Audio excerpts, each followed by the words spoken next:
World top rankings ఉన్న యూనివర్సిటీస్లో ఎలాంటి IELTS రాయకుండా ఫ్రీ ఎడ్యుకేషన్ అండ్ స్కాలర్షిప్ అందుకోవాలంటే కాంటాక్ట్ విదేశ్ కన్సల్ట్స్. నమస్తే. ఐడ్రీమ్ ప్రేక్షకులకి తెలుగు నూతన సంవత్సరాది శుభాకాంక్షలు. ఈరోజు మనతో పాటు ఉన్నారు దైవజ్ఞరత్న బ్రహ్మశ్రీ డాక్టర్ భార్గవ శర్మ గురుస్వామి గారు. ఈరోజు వారితో మాట్లాడి చక్కగా చాలా వివరాలు తెలుసుకునే ప్రయత్నం అయితే చేద్దాం. నమస్తే గురువుగారు. నమస్కారం అమ్మా. అలాగే గురువుగారు, ఇప్పుడు కొత్త సంవత్సరం రాగానే ప్రతి ఒక్కళ్ళు కూడా వెతికేది ఏంటంటే గ్రహణాలు. సూర్యగ్రహణం కావచ్చు, చంద్రగ్రహణం అవును. కావచ్చు. ఏ ఏ నెల ఉన్నాయి, ఎప్పుడున్నాయి, ఎన్నున్నాయి అని చెప్పి చూసుకుంటారు. కానీ ఈ క్యాలెండర్‌లో మనం చూసుకున్నట్లయితే గ్రహణాలన్నవి కనపడట్లేదు. హ్మ్. అంటే గ్రహణాలు లేవా? లేకపోతే ఉన్నా కూడా అవి మనకు సమయం తెలియట్లేదా? గ్రహణాలు ప్రతి పౌర్ణమికి, ప్రతి అమావాస్యకి కూడా ఉంటాయమ్మా. హుహు. లేకుండా ఉండవు. హ్మ్. దాదాపుగా నెలకో గ్రహణం ఏర్పడుతూనే ఉంటుంది ఈ విశ్వంలో. హ్మ్. కానీ తెలియదు. ఆ గ్రహణాల యొక్క ఫలితాన్ని మనం ఎలా చూడాలి అనంటే, ప్రభావాన్ని ఎలా చూడాలి అనంటే, మన భారతదేశం మీద ఎప్పుడైతే ఈ గ్రహణం యొక్క ప్రభావం ఉంటుందో, హ్మ్. అప్పుడు మాత్రమే మనము గ్రహణాన్ని పాటించాలి. హుహు. ఇక్కడ ఉండేటువంటి వాళ్ళం. హ్మ్. ఇక్కడి నుంచి వెళ్ళి ఎన్ఆర్ఐస్ ఉంటారు. వాళ్ళు యూకేలోనో, అమెరికాలోనో, ఆఫ్రికాలోనో, అండమాన్‌లోనో ఎక్కడో ఉంటారనుకున్నా. అండమాన్ మన దేశమే. చెప్తున్నాను. హ్మ్. ఏ ఆఫ్రికాలోనో ఎక్కడో ఉంటారు. వాళ్ళ యొక్క ఏ సౌదీలోనో ఎక్కడో ఉంటారు. ఇక్కడ గ్రహణ ప్రభావం లేకపోయినా, ఆ దేశం మీద గ్రహణ ప్రభావం ఉంది అనంటే, హ్మ్. అక్కడున్న వాళ్ళు పాటించాల్సిందే. మన భారతీయులు. భారతీయులు. హ్మ్. భారతీయులనే కాదు వాళ్ళు ఎవరైనా. పాటిస్తారు. హ్మ్. ప్రతి మతంలోనూ కూడా పాటింపు ఉంది గానీ, మనది ఎక్కువగా ప్రచారంలో ఉంది. ఎందుకంటే 80% మనమే కాబట్టి మనకి సంబంధించి ఈ గ్రహణాలకి హ్మ్. ప్రచారంలో ఉంది. అవతల వాళ్ళు పాటిస్తారు.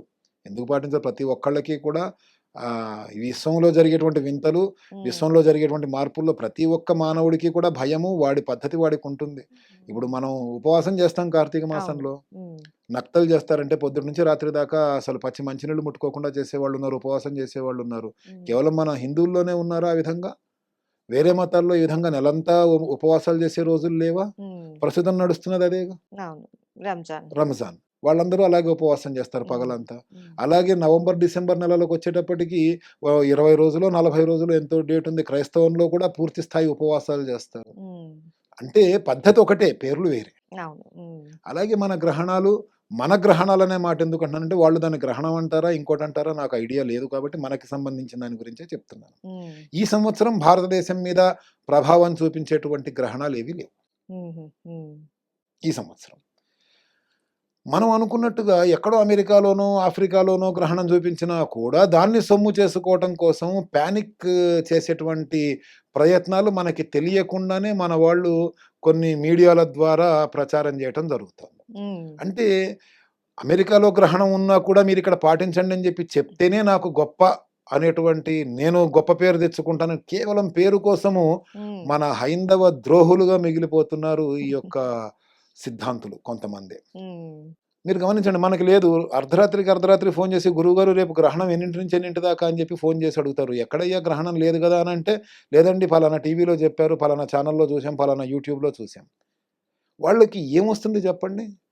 నిజంగా ఇలాంటి వాటిని ఎదుర్కోవడానికి కొన్ని ఛానల్స్ ఇప్పుడు సోషల్ మీడియాలో హ్మ్. ఇలాంటి దొంగ సన్నాసుల్ని, వీళ్ళని ఎదుర్కోవడం కోసం మన పద్ధతుల్ని వాటిని పాడు చేస్తూ, నోటికొచ్చింది చెప్తూ, అదే వేదం అని చెప్పి చెప్తూ, నేనే దేవుడినని చెప్పి చెప్పుకునేటువంటి వాళ్ళని ఎదుర్కోవడం కోసం కొంతమంది చాలా తీవ్రంగా శ్రమిస్తున్నారు.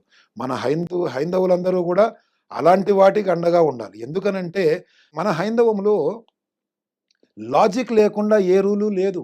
అవును. హ్మ్. మూఢనమ్మకాలు కాదు మన హైందవంలో ఉన్నది. సైన్స్. సైన్స్. పసుపు యాంటిసెప్టిక్. అది మొన్న ఈ మధ్యనే వేరే మతస్థులు పాటిస్తున్నటువంటి వాళ్ళు కూడా అవును. ఒప్పుకున్నటువంటి మాట. అవును. గట్టిగా చెప్పుకున్నారు. అదేమన్నా హిందుత్వమేనా అంటే, హ్మ్. హిందుత్వమే అది. హ్మ్. హిందువులే చెప్పారు అది యాంటిసెప్టిక్ అని చెప్పి. హ్మ్. లేకపోతే పసుపు గురించి ఎవడికి తెలుసు? హ్మ్. సరే చిన్నప్పుడంతా ఆవిడేమంది చిన్న దెబ్బ తగిలితే పసుపు ఆ! పెట్టేయడమే. ఆ! ఆవిడ ఆవిడ సరే ఆవిడ గురించి మనకెందుకు ఆవిడేమందనే విషయం గురించి మనం ఈ రోజున మాట్లాడట్లేదు గానీ, హ్మ్. అయితే మీరు పాత ఇళ్ళు, వాకిళ్ళు చూసే ఉంటారు. ఇంటి చుట్టూ అవును. పేడ గడపకి అంతా. కళ్ళాపి చల్లుతారు. హ్మ్. పేడ కళ్ళాపి చల్లటం మూలంగా ఏంటి లాభం? అది పేడ అనంటారు. అది పేడే. హ్మ్. కానీ అందులో క్రిమి సంహారకాలు కలిసి ఉంటాయి. హ్మ్. సూక్ష్మజీవులవి రాకుండా ఉంటాయి. సూక్ష్మజీవులు రాకుండా ఉంటాయి. హ్మ్. పురుగు, పుట్ర రావు. ఆ పేడ పసుపు కూడా కళ్ళాపిలో. గడపలకి పూస్తూ అవును. ఉంటారు. హ్మ్. అండ్ ఇప్పుడంటే పాము కాట్లతోని చాలామంది పోతున్నారు గానీ, ఒకానొకప్పుడు గుడిసెలో బయట పడుకునేవాళ్ళు. ఉమ్, పాము కరిచేది కాదు. పాములు బోళ్ళని తిరిగేవి. ఉమ్, కానీ కరిచేది కాదు. ఎందుకంటారు?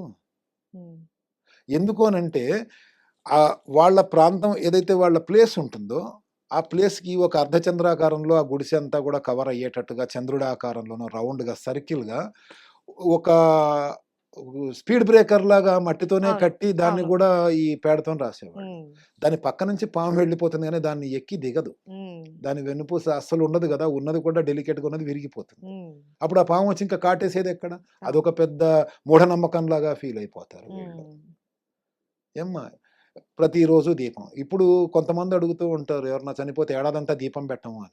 ఇప్పుడు కరెంట్ లైట్లున్నాయి కాబట్టి మీరు అది దీపం కాదని అనుకుంటున్నారు. ఉమ్, కరెంటే లేని రోజుల్లో ఏడాదంతా దీపం లేకుండానే బతికేసారా వాళ్ళు? ఇప్పుడు లేదు దీపం కదా. పెడితే మహాపాపంలాగా ఫీల్ అయిపోతున్నారు. ఉమ్, చనిపోయినప్పుడు ఆ 10 రోజులు కూడా ఇంట్లో కూడా దీపం పెట్టుకొని ఉంటాం మనం. ఆ ఉమ్, దీపానికొచ్చే దండం పెడతాం దహనానికెళ్ళిన వాళ్ళం గూడా. అవును. కానీ ఏడాదంతా దీపం పెట్టుకోము, దేవుడిని ముట్టుకోము. ఉమ్, ఇలాంటివన్నీ కూడా పరమతస్తులు మన మీద రుద్దినటువంటి అసలు అర్థం పర్థం లేనటువంటి పద్ధతులివన్నీ. ఉమ్, ఏడాదంతా దేవుడికి దండం పెట్టం. ఏడాదంతా ఇలాంటివన్నీ కూడా మూఢనమ్మకాలు. ఉమ్, ఇలాంటి వాటి నుంచి బయటికి రావాలి.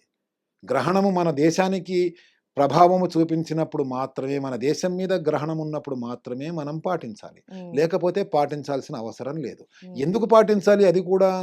అందులో ముఖ్యంగా గర్భవతులు, చిన్న పిల్లలు వీళ్ళందరూ కూడా ఎందుకు పాటించాలి అంటే, చాలా సెన్సిటివ్ శరీర తత్వాన్ని కలిగి ఉంటారు. ఈ గర్భవతులు గాని, చిన్న పిల్లలు గాని వీళ్ళందరూ కూడా. మన శరీరములో అన్నింటికన్నా ముఖ్యమైనది, అన్నింటికన్నా సెన్సిటివ్‌గా ఉండేటువంటి భాగం ఏదన్నా ఉందంటే కన్ను. ఉమ్. సర్వేంద్రియాణం నయనం నయనం ప్రధానం. ప్రధానం. అలాగే చాలా సెన్సిటివ్‌గా ఉంటుంది. ఉమ్, కంటి చూపు గాని, కన్ను గాని. ఆ గ్రహణాల సమయంలో అల్ట్రా వయలెట్ కిరణాలు అవి ఉమ్, వాటి యొక్క తీవ్రత పెరుగుతుంది. అండ్ పట్టపగలు చీకటి పడిపోయే పరిస్థితులొస్తాయి ఉన్నట్టుండి. ఉమ్, లేదా నిండు పున్నమి రోజున వెలుతురు పడాల్సినటువంటి సమయంలో అమావాస్యలాగా దట్టంగా చీకట్లు కమ్ముకునేటువంటి పరిస్థితి వస్తుంది. ఉమ్, ఆ సమయములో క్రిమికీటకాదుల యొక్క ప్రభావము చాలా తీవ్రంగా ఉంటుంది. ఉమ్, ఆ యొక్క కిరణాల యొక్క ప్రభావం తీవ్రంగా ఉండి, గర్భస్థ శిశువులకి గానీ, అప్పుడే పుట్టినటువంటి నవజాత శిశువులకి గానీ, కంటికి కానీ, చిన్నగా ఉన్నటువంటి ఏదన్నా బ్లడ్ ఇవి ఉంటాయి గదా! దాన్నేమంటారు? ఇన్ఫెక్షన్స్ అవి లోపల మామూలుగా సెన్సిటివ్‌గా ఉన్నటువంటి వాళ్ళు, వాళ్ళకి చర్మ వ్యాధులు గానీ, ఇవన్నీ కలిగే అవకాశాలు ఉంటాయి కాబట్టి, ఆ సమయంలో బయటికి రాకుండా మీ ఆరోగ్యాన్ని బాగు జేసుకోండి అని జెప్పేసి ఉమ్, మన పూర్వీకులు చెప్పటం జరిగింది.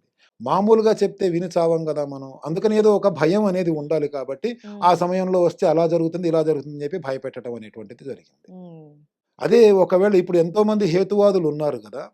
వాళ్ళందరూ గూడా వస్తే ఏమవుతుంది, అలా అయితే ఏమవుతుంది, ఇలా హ్మ్. అయితే ఏమవుతుందని అవేర్‌నెస్ తెస్తాం మేము ఆ! అనేసి చెప్తూ అంటారు ఉంటారు. గదా! హ్మ్. రైట్. వాళ్ళని రమ్మనండి. హ్మ్. నేనొద్దనను. ఖచ్చితంగా రావాల్సిందే. హ్మ్. అవేర్‌నెస్ తీసుకురావాల్సిందే. కానీ ఇప్పుడున్నటువంటి సైన్స్ సాధనాలేవైతే ఉన్నాయో, ఈ గ్రహణాన్ని చూడ్డానికి అవి పెడుతూ ఉంటారు గదా! హ్మ్. అలాంటి సాధనాలు ఒకప్పుడున్నాయా? లేవు. ఉన్నా కూడా ప్రజలకందరికి అందుబాటులో ఉన్నాయా? హ్మ్. చాలా లిమిటెడ్‌గా ఉండేవి. కాబట్టి ఇప్పుడు వచ్చి దాని మీద అధ్యయనం చేస్తున్నటువంటి వాళ్ళని, అలాంటి సాధనాలు లేకుండా సూర్యుడిని డైరెక్ట్‌గా చూసి, హ్మ్. ఏది అడ్డం పెట్టుకోకుండా చూసి, వాళ్ళ యొక్క ప్రయోగాలను చేయమని చెప్పండి. ఎవడన్నా చేయగలడా? ధైర్యం ఆ కూడా రోజుల్లో చేయలేరు. సాధనాలు లేవు. భయపెట్టకపోతే జనాలు ఆ సూర్యుడిని డైరెక్ట్‌గా చూసి రోగాల పాలవుతారేమో. హ్మ్. కాబట్టి భయముతో వీళ్ళని ఆపాలనేటువంటి ఉద్దేశముతో తీసుకొచ్చినటువంటివే కానీ, మూఢనమ్మకాలు కాదు. హ్మ్. ఎక్కడో సూర్యుడి యొక్క ప్రభావము ఏ ఆఫ్రికాలోనో, ఏ అమెరికాలోనో కనిపిస్తే భారతదేశంలో పాటించడం ఏంటి? హ్మ్. ఆ రాసుల వాళ్ళు, ఆ నక్షత్రాల వాళ్ళు అలా చేయొద్దు, ఇలా చేయొద్దు అని జెప్పేసి. కాబట్టి మన పంచాంగాలు, పంచాంగ కర్తలు హ్మ్. మన తెలుగు రాష్ట్రాల్లోనే కాకుండా ప్రతి రాష్ట్రంలోనూ కూడా హైందవ ధర్మానికి సంబంధించి పంచాంగాలున్నాయి. శాస్త్రీయంగా దాదాపుగా అన్ని రాష్ట్రాల ప్రభుత్వాలు కూడా పంచాంగాలను ధృవీకరిస్తూ ఉన్నాయి. హ్మ్. సెంట్రల్ గవర్నమెంట్ కూడా పంచాంగాలని ధృవీకరించినటువంటి పంచాంగాలున్నాయి. వాటిల్లో చూసి ఏ ప్రాంతములో ఈ యొక్క గ్రహణాలు ఇవి కనిపిస్తాయో, ఆ ప్రాంతములోనే వాటి యొక్క ప్రభావం ఉంటుంది గాబట్టి, హ్మ్. వాటిని మనము పాటిస్తూ, మన హిందుత్వము అనేటువంటిది మూఢనమ్మకాలతో కాదు. ఇదొక జీవన శైలి, ఇదొక జీవన విధానము. ఇది ఒక పద్ధతి అనేటువంటిది ప్రపంచమంతా ప్రచారం చేయాల్సినటువంటి బాధ్యత ప్రతి హిందువుకి ఉంది. అవును. హ్మ్. కానీ నేనిందాక చెప్పినట్టుగా సన్యాసులు అనేటువంటి వాళ్ళు అసలు చాలా తక్కువగా ఉన్నారు. హ్మ్. సన్యాసుల్లాగా కనిపిస్తున్నటువంటి సన్యాసులు అందరూ కూడా హిందుత్వాన్ని దుష్ప్రచారం చేస్తూ హిందుత్వంతో ఆటలాడుకుంటూ తల్లి పాలు తాగి రొమ్ము గుద్దేటువంటి ఆ విధంగా తయారవుతూ హిందూ ద్రోహులైనటువంటి వాళ్ళే ప్రస్తుతం మన హిందుత్వం గురించి చెడు ప్రచారం చేస్తూ నేనే దేవుణ్ణి అనేటువంటి వాళ్ళు ప్రతి ఒక్కళ్ళు కూడా నిజంగా దేవుడి అవతారమైనటువంటి రాముడు కృష్ణుడు కూడా నేనే ఇలా దేవుణ్ణి అని ఏ చెప్పుకోలేదు. రోజు హ్మ్. చెప్పుకోలేదు. హ్మ్. వాళ్ళని నమ్ముతున్నటువంటి వాళ్ళు కూడా హిందూ ద్రోహులు. హ్మ్. ఆదిశంకరాచార్యుల వారు చెప్పినటువంటి మాట మహాభారతం ముగింపు సమయంలో శ్రీకృష్ణుడు అర్జునుణ్ణి మధ్యలో పెట్టి భీష్ముడికి ఉపదేశించినట్టుగా చేస్తున్నటువంటి ఆ యొక్క విష్ణు సహస్రనామాల సమయంలోను అర్జునుణ్ణి మధ్యలో పెట్టి ప్రపంచానికి అందరికీ తెలియజేసినటువంటి భగవద్గీత సమయంలోనూ చెప్పినటువంటి మాట ఏంటంటే కలియుగములో భగవంతుడు అంటే కంటికి కనిపించినటువంటి శక్తిని పూజించిన వాడే బాగుపడతాడు కానీ కంటికి కనిపించేటువంటి వ్యక్తిని పూజించేటువంటి వాళ్ళు మాత్రం నాశనం అవ్వక తప్పదు. హ్మ్. కాబట్టి ఎంతో డెప్త్ ఉందమ్మా ఈ పంచాంగాల్లో. పంచాంగం అంటే 5 అంగములు. ప్రతి మనిషి శరీరానికి ఏ విధంగా అయితే అవయవాలు ముఖ్యమో మన హిందుత్వానికి కూడా 5 అవయవాలు. పంచాంగం అంటే తిథి, వారము, వర్జము, కరణము, ముహూర్తం ఇవన్నీ కూడా ఏవైతే ఉన్నాయో ఇవి చాలా ముఖ్యం. వీటిని ఖచ్చితంగా పాటించేటట్టుగా చేయాల్సినటువంటి బాధ్యత ప్రతి పురోహితుడిది. పురోహితుడు అనంగానే మళ్ళా బ్రాహ్మల గురించే మాట్లాడుతున్నాను అని అనుకోకండి. హ్మ్. పురోహితుడు అంటే బ్రాహ్మడు మాత్రమే కాదు. పురజనులకి హితవు చెప్పేవాడు ప్రతి ఒక్కడు పురోహితుడే. ప్రతి ఒక్కళ్ళు కూడా ఈ శాస్త్రాలని అధ్యయనం చేయవచ్చు. హితవు అంటే మంచి, మన హైందవ ధర్మానికి మంచి చెప్పేటువంటి ప్రయత్నం ప్రతి ఒక్కళ్ళు కూడా చేయవచ్చు. చాలా చక్కగా వివరించారు గురువుగారు. నిజంగా మన హిందువుల సాంప్రదాయాలను మన ఒక రకంగా చెప్పాలి అంటే హిందువులే భ్రష్టు పట్టిస్తున్న సందర్భాలు నాశనం మనం చూస్తూనే చేస్తున్నారు. ఉన్నాము. కానీ ఈరోజు మీ మాటలు విన్న తర్వాత చాలా మందిలో చైతన్యం రావాలని కోరుకుంటున్నాము. ఈ నూతన సంవత్సరం సందర్భంగా మాకు చాలా విషయాలు తెలియజేశారు. ధన్యవాదాలండి. నమస్కారం అమ్మా. జై మా భారతి.